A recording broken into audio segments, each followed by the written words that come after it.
the Sicilian region is doing right now is building bridges.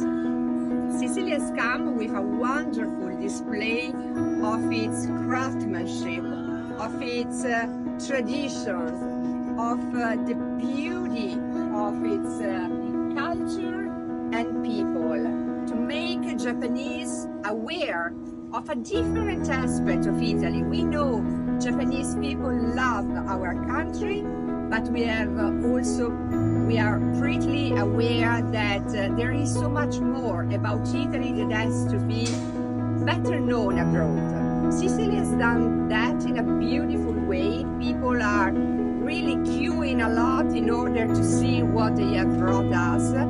But I think with this operation they have gone beyond that.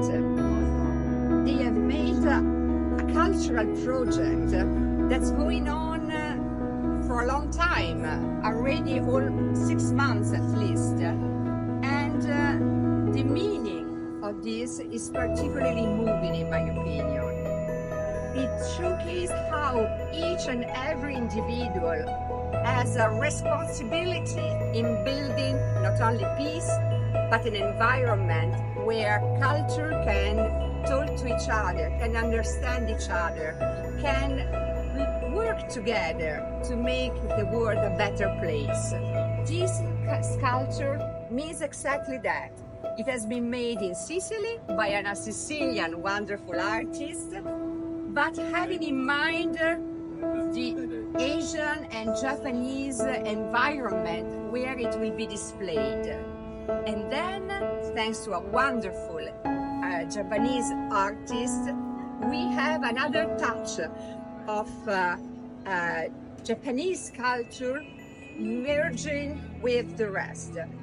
And the meaning of kintsugi is, in my personal opinion, extraordinary.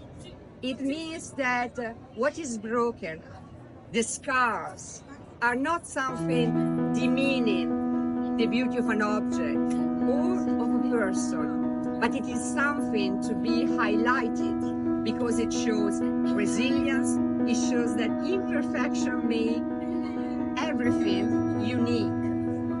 So I am very honored to be able to witness this moment. I'm looking forward to seeing the statue now coming up, so I don't want to take any more time. Let's go on and see this beautiful statue coming up.